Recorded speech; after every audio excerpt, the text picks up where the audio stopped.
There's Eliza and Adeline. I love that you're waiting for Nolan. And there's JB. All right. Yay. Ollie was here yesterday. Yeah. Now I need you bigger kids. Can you help me show the littler ones how to do the Lord's Army? Like you guys, do you know how to march in the infantry? Let me see your march. Who can march? Can we get the march? Okay, yeah, we got that down. The march. What's the next one? I may never march. And then the other one is I may never ride in the cavalry. How do we ride? Like a horse? Can we do this? Yeah, ride in the cavalry. And then shoot the artillery. Remember that one? Yeah, that's right, Silas. Boom! Can everybody do that? Yeah, see that, Nolan? That's shooting the artillery. And then the last one is what? Fly or the enemy. Everybody can fly, right? Okay, let's fly. All right. So those are the things we're going to do. Ready? Okay, here we go. We're going to start with everybody at attention. Attention! Ready? Here we go. I may never march in the infantry, ride in the cavalry, shoot the artillery. I may never fly o'er the enemy, but I'm in the Lord's army. Yes, sir. I'm in the Lord's army. Yes, sir. I'm in the Lord's army. Yes, sir. I may never march in the infantry, ride in the cavalry, shoot the artillery. I may never fly o'er the enemy, but I'm in the Lord's army. Yes, sir. You guys did great. You did great. Okay, what do we got? Who wants a lollipop? Not me. Okay. Will Starbucks? I don't know if there's a treat after they got 4,000 pounds of candy at our trunk or treat, but... Nolan, does Nolan want a lollipop? Nolan, do you want a sucker? Okay, Oh, go here get one. it is. And then is JB able to have one? Or? No. Yeah, I think you. So Okay. thank you. And then did it? Everybody got? Oh, Eliza. You can take 2 of those, okay? Thank you. Thank you all for coming up and singing with us. We love it.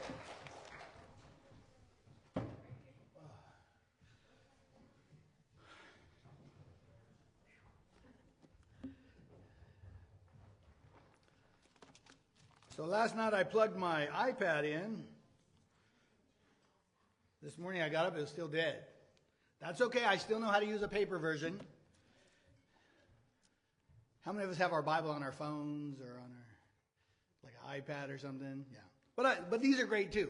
I love this one too. So today I want to talk about Jesus' Masterclass. You've heard of these things? People have master classes on things, right? I want to talk about Jesus' Masterclass. When we're reading the Bible, I think we sort of read like here's Jesus and he's come and he's teaching people and he's doing good things, and that's right, that's what he's doing. And then he gathers some disciples, and then they join him in teaching and doing good things as they go around, and that's right, they do that. And so we're watching as we read the Gospels.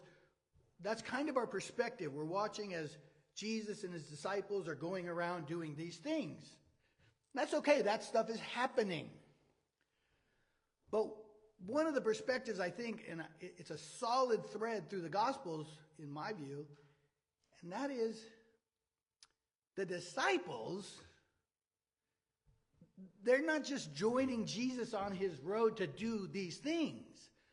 The disciples also are the target.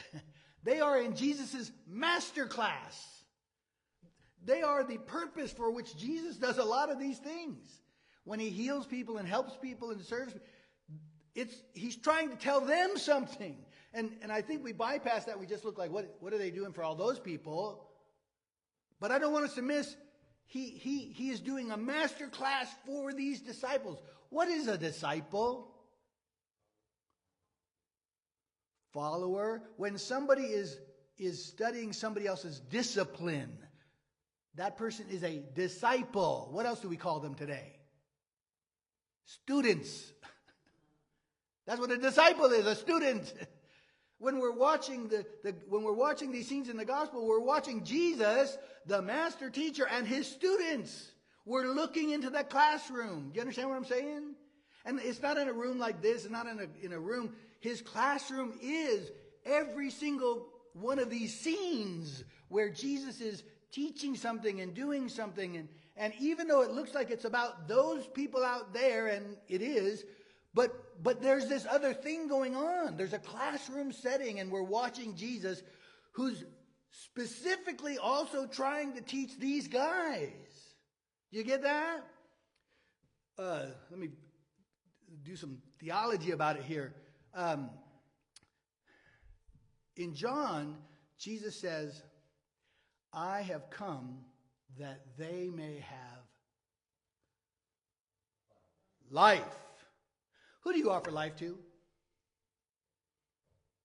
Do you offer life to people who are living?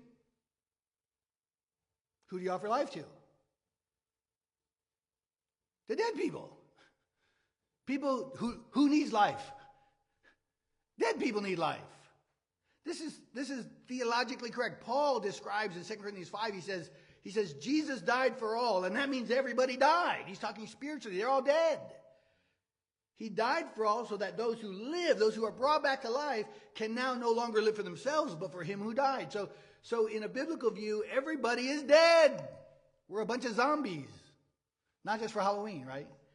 Everybody's dead. So Jesus comes in John 1, it says that the light shines in the darkness, but the darkness doesn't understand it, right? You recognize that verse, right? And it says he came to that which was his own, but his own did not receive him. Jesus, I've come that they may have life. He's trying to give the people of Israel, or in view in this statement, he goes on to say, I have other sheep of another sheep pen. And contrary to what the Latter-day Saints say, he's not talking about people in America in 1840 or 1835. He's not talking about those other sheepfold. He's talking about the Gentiles. I've come that they may have life and have it to the full. He's talking about the Jews. But I have another sheepfold, and I want to do that for them too. But specifically, I've come that they may have life, but they're not receiving him. And so we're supposed to look at, here's Jesus come on the scene, and the people who were supposed to be the people of God, they're all dead. They're all in darkness. They're not seeing the light. Including his disciples. Do you get that? When he calls them out of this darkness, out of this death, they're just like everybody. We learned that last week when it said all of the Jews follow the Mishnah and all these rules that are set up. Everybody does it. That's what we follow, including all of them and their families. The disciples are part of this whole group that's in darkness and dead. And Jesus he calls them out of that. Now I want to really push this point. So let me talk about it like all of them drowned in the Red Sea or drowned in the Sea of Galilee. They're all drowned. Okay? And Jesus comes as a lifeguard. Okay? Because they just drowned. They're not so drowned that they can't be resuscitated. Right? They're dead, but they're not so dead they can't be brought to life. That's who we're talking about, right? You got that? So a lifeguard has to do what? She has to get the body out of the water. Right? Like every time, I haven't seen it personally, but maybe you have. But every time in the movies and stuff, if somebody drowns in the pool or somewhere, the first thing the lifeguard does is get them out of the water. Okay? Are they done yet? No, you still have to do something else. What do you have to do? You have to get the water out of them. It's a two-stage process, is it not? You got to get them out of the water, but you're not done. You also got to get the water out of them. In the theological respect, these people are all in darkness and in death. Jesus, by taking those disciples out of that pool, he's taken them out of the darkness or out of the water, but he still has to do what? He's got to get the darkness. He's got to get the water out of them. If he's going to fill them with his breath, his spirit, if he's going to breathe the breath of life into them who are dead, he's got to pull them out of the water, which he did when he called them to follow, but he's not done yet. Now we're watching his master class as he's trying to pull the water out of them. You get it now? You understand what I'm saying? That's what we're seeing in the Gospels as we're following along. And that's what we saw last week in Mark chapter 7. After having this sparring match with the Pharisees over what's clean and unclean, Jesus not only schools them, but he's schooling his disciples, and he turns it into a conversation not about washing hands and that kind of uncleanness, but anybody remember what? Gentiles and uncleanness. Right? And so here they are at the Sea of Galilee, and he takes his disciples. It's like it's a living and walking parable he's doing. He takes his disciples and he drags them all the way up to the furthest point north that he'll go in his entire life. He draws them all the way up to this place of Zarephath, where he tests this woman's faith, just like Elijah tested the woman of Zarephath, the widow of Zarephath's faith. Does the exact same thing. Elijah gets there and he says, hey, I know you don't have any food left. I know you're just down to your last bit of flour and oil. That's for you and your child, and then you're going to die because you got no more. But instead of serving yourselves, why don't you make me some bread? And she did. That was an act of faith. He tested her faith. And because she did, she didn't run out of bread. She didn't run out of oil and flour until the famine was over. Right? He tested her faith, and she showed she had faith. A Gentile. Jesus brings his disciples up there, and he tests this woman's faith. This Gentile. Right in the same place. Now, was he just dragging them along? Like, hey, you guys, I'm going up here. Just follow me. I'm going to be up here for a minute. I got to go talk to a lady. Is that all it was? Or were they in his master class? Is Jesus doing this to try to teach them something? It's not just about helping a woman's child up here. He's bringing them into the story so he can say, I want you to understand this. Is the bread of God for the Gentiles too? And the answer is yes. Those who come to him by faith, whether Jew or Gentile, will receive the bread of God. So she gets the bread of God, and immediately Jesus takes them, and they actually go up a little bit from that middle region into Sidon, and then they start this eastern route that goes all the way down on the other side of the Sea of Galilee, the eastern side. So now he's not only taken them up to the Gentile regions and gave the Gentiles the bread that belongs to only the Jews in their minds, but now he's taken them over here to the Gentile on the way to the Decapolis, the 10 Gentile cities. And this is where we pick up in Mark 7. In verse 31, it says, then he returned from the region of Tyre and went through Sidon, which is up higher on the coast, to the Sea of Galilee. So he had to go up here and all the way down and around, because he could have gone to the Sea of Galilee this way to go back to Capernaum. But he didn't. He wanted to go the route that goes to the east. So he goes all the way across and down to the back side, the eastern side of the Sea of Galilee.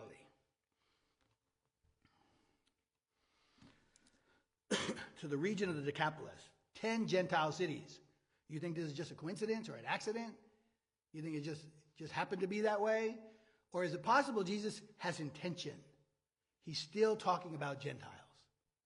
I think that's the case. It says, and they brought to him a man who was deaf and had a speech impediment, and they begged him to lay his hand on him. Now, I've known people who grew up with poor hearing, not completely deaf, but poor hearing. And most of the time, if they didn't hear sounds clearly, they also didn't what? Yeah, they didn't make them as clear as you and I do. They get by, some of them, because they're taking in enough to be able to at least say something you can understand, but you just know there's something different. You can tell if it's not going in clear here, it's not coming out clear here. Does that make sense? I'll get to it. I want to get ahead of myself. Okay, so he had a speech impediment, and they begged him to lay his hands on him. And taking him aside from the crowd privately, he put his fingers into his ears, gross, and after spitting, he touched his tongue, gross, and looking up to heaven, he sighed and said to him, Ephphatha, that is, be opened. That's a hard word, E-P-H-P-H. You ever see that in English? Ephphatha. That's like,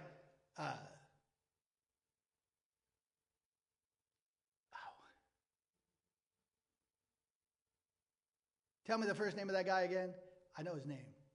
It was the two guys you were talking about, Rusty. Okay, Maximilian Kolb and Gojicek Gajaunacek, I think is how you say it. But I know that story. I didn't know the other two. I know that story. Hard names to pronounce. But Max Lucado writes that story in one of his books, and man, it touched my heart. But Gojicek Gajaunacek, something like that. But anyway, I knew that story. But sometimes you get these words, they're hard to say. Ephphatha, Jesus said. And he sighed, and he said to him, and be opened. And his ears were opened, and his tongue was released. And he spoke plainly, and Jesus charged them not to tell anyone. But the more he charged them, the more zealously they proclaimed it. And they were astonished beyond measure, saying, he's done all things well. He even makes the deaf hear and the mute speak. Listen, I don't think this is just about a deaf man. It's not just about healing a deaf guy. Because there are other people involved who also are not hearing and therefore not speaking the truth that we're trying to get at. It says Jesus sighed. He went to heal him and he looked up to heaven and he sighed. What? This poor guy, what did he do? Like, I'm sorry, Jesus, am I bugging you? Have I asked for too much here? I mean, these guys brought me to you. The word sigh here, it's used again by Mark, only 2 times, but it's used again in the next chapter. We're going to look at that in a minute. But this word sigh, when James used it, he used it to communicate grudging. Jesus sighed a big sigh with frustration, with exasperation. What did this guy do to deserve that? Nothing. I can't see it. If there's anybody in the text that Jesus would be frustrated with, it's not this poor guy. Who might it be? The disciples. Isn't Jesus trying to open their ears so they can speak more rightly about him? Does Jesus want them going out and telling everybody about a Messiah that hates the Gentiles? And as soon as he becomes king in Jerusalem, he's going to go beat them all up and kick them out? Is that what Jesus wants? Here again, he says, don't tell anybody. Don't tell anybody. This is called the messianic secret in Mark. And we've talked about this.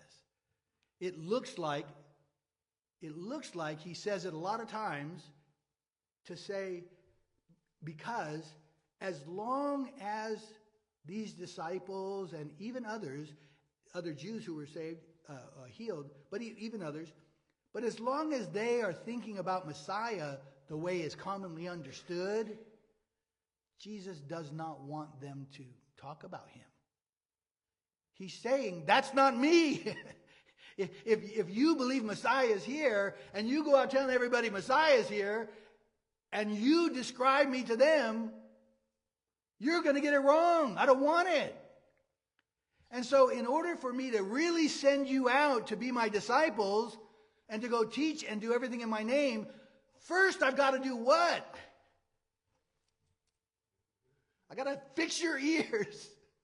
I got to do something to get something inside there so it comes out here correctly. Does that all make sense? It's not just about healing this guy. He's exasperated because all of this is to try to get them to see God's love for Gentiles. Unfortunately, they still don't get it. They don't get it. We know it. I said it last week. But in the early church, it's a really difficult thing for the church to kind of mingle with Gentiles. Peter doesn't want to do it. I said that last week. But even after God proved to Peter, you need to go to Cornelius, even after that, he's in Antioch eating with the Gentiles and thinking, yeah, I finally figured it out. And then some men come from the Jerusalem church. It says they came from James, who was sort of the leader. They come from James. And when Peter knows they're coming, he withdraws from eating with the Gentiles. Why do you think he did that?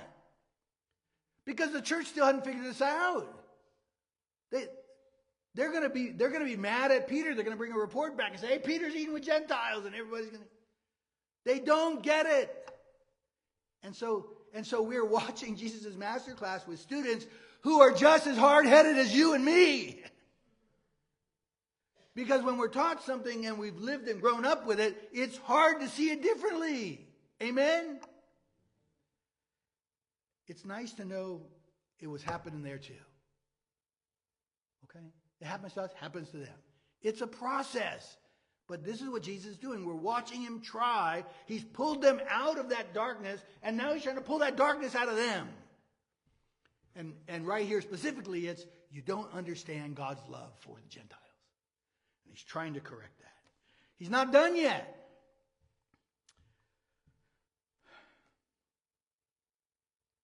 Okay, there's more there, but I don't think I have time to do that.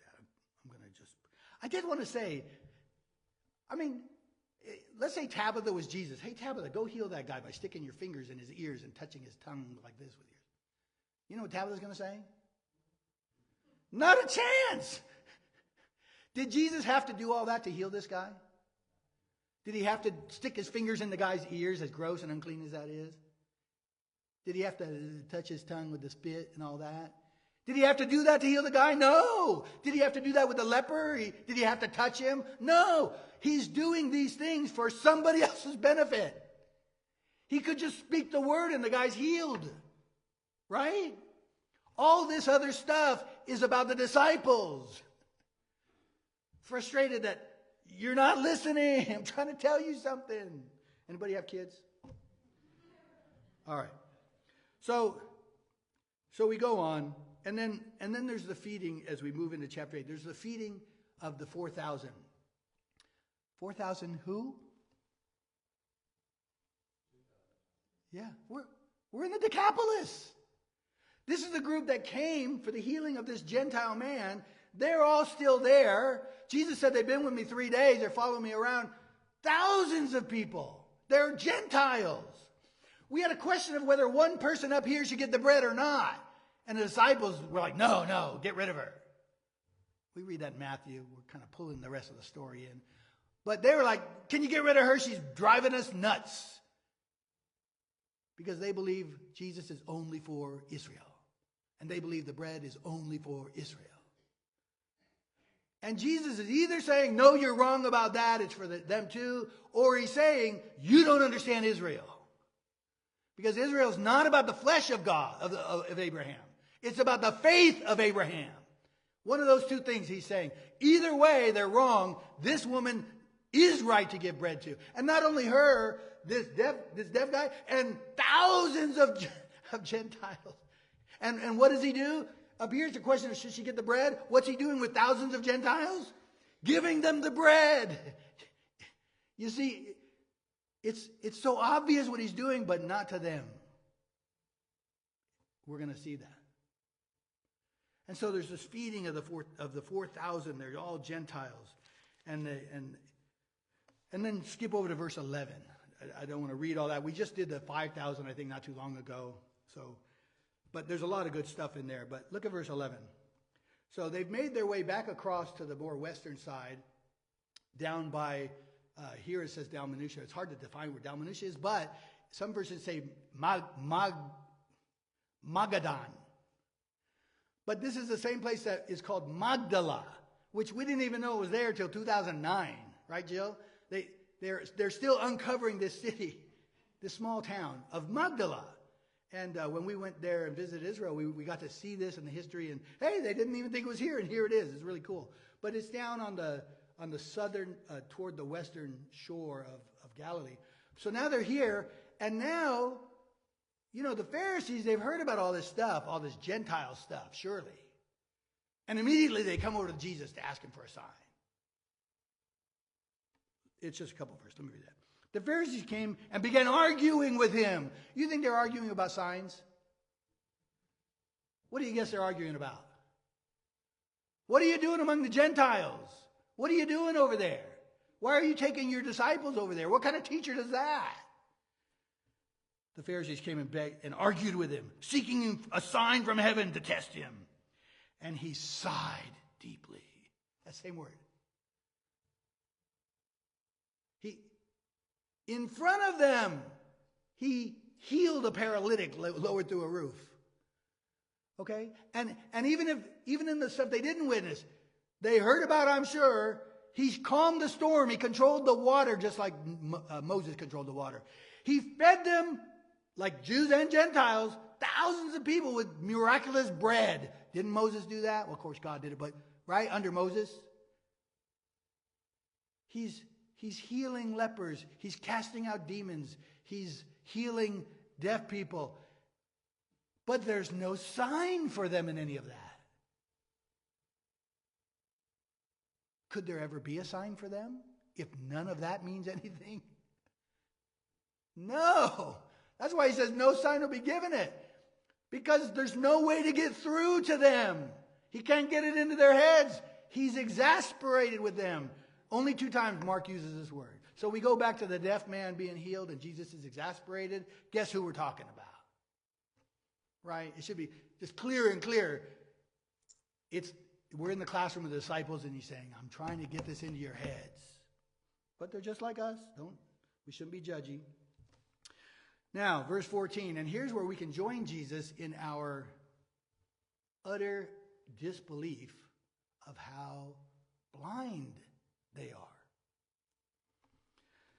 are. Verse 14. Now they had forgotten to bring bread, and they only had 1 loaf with them in the boat. And he cautioned them, saying, watch out, beware the leaven of the Pharisees and the leaven of Herod. And of course, Jesus is talking about their teaching of pride, and we're better than everybody else, and looking down their noses at people, and calling people names, and telling everybody God hates them. That's what Jesus is talking about. Guess what they think he's talking about? Bread. And they began discussing with one another the fact that they had no bread. Like, we only got this 1 loaf. And Jesus, aware of this, said to them, why are you discussing the fact that you have no bread? Can you get with Jesus on that one? Is 1 loaf enough to feed them? The disciples in the boat? Is 1 bread enough? Even if it's not, is it going to be enough? You know what I said on Facebook? I just remember this. I said on Facebook, did you read what I said about our chicken stew? I said, come one, come all. And then I said, well, wait, maybe don't come all because there won't be enough chicken stew. And then the next line I said, but maybe there will be. You get it? Because what happens when Jesus shows up?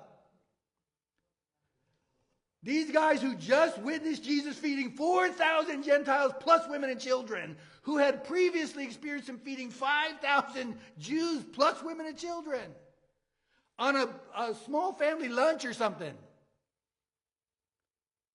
They got a loaf of bread and they're worried he can't feed 13 of them. Is that ridiculous? Jesus thinks so too. We are a fly on the wall, watching as Jesus is trying to not only take them out, but he's trying to take the darkness out of them. And listen what he says. Are your hearts hardened?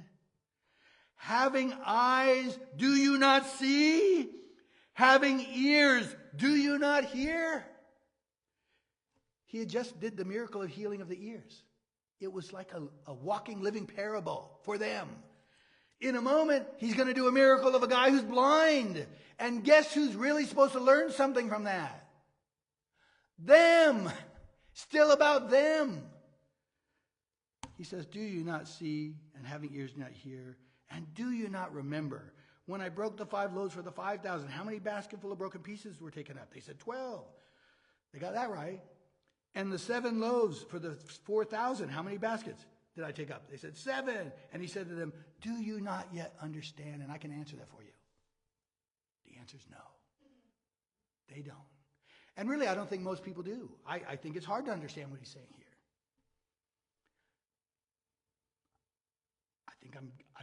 I've got a hint.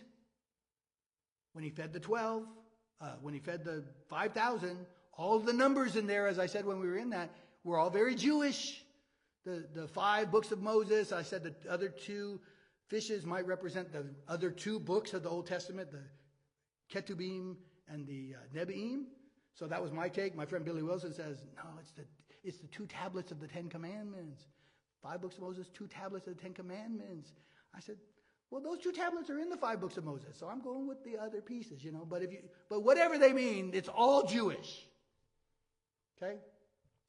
And how many baskets? 12, right? 12 tribes of Israel.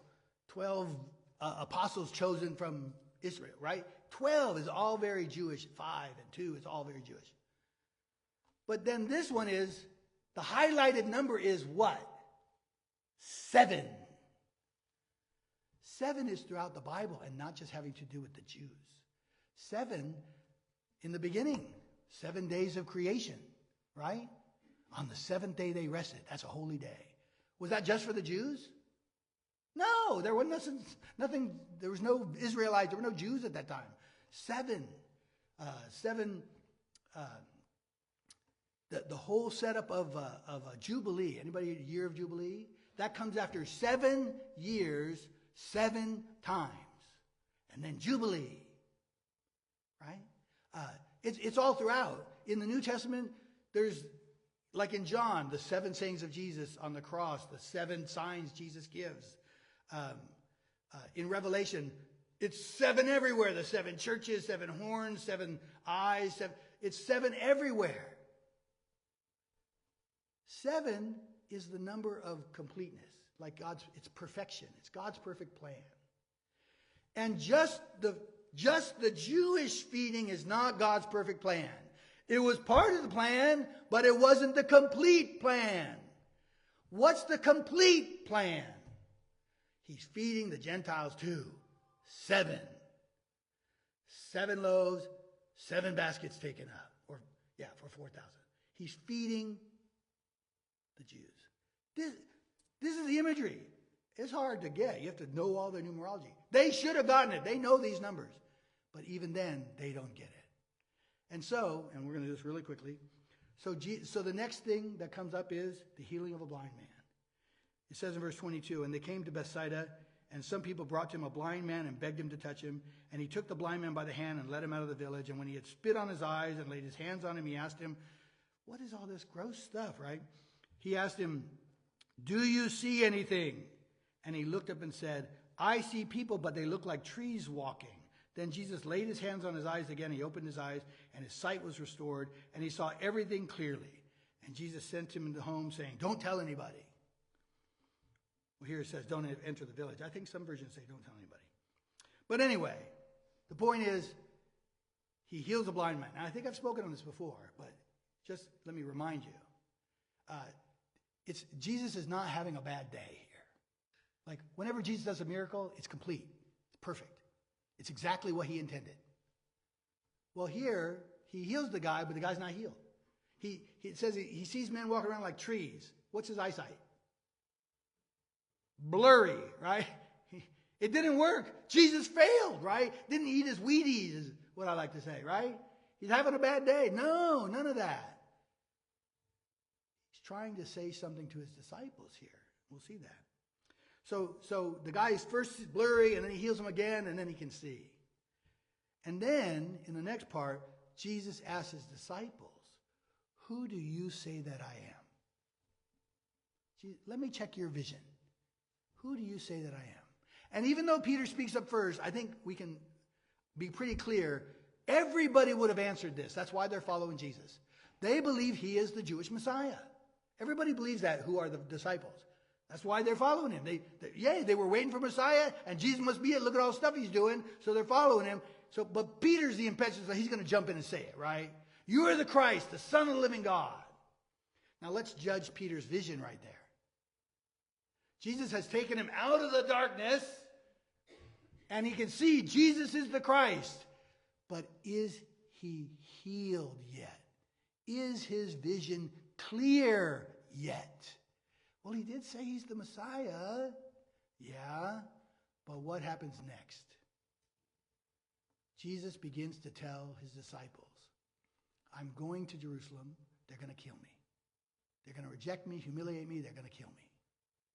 His disciples are all thinking he's going to Jerusalem and he's going to be king and we're going to be the best seats and we're going to be really cool and everybody's going to admire us, right? We see that all through the Gospels. They think, yay, we're going to be up here like doing all this great stuff.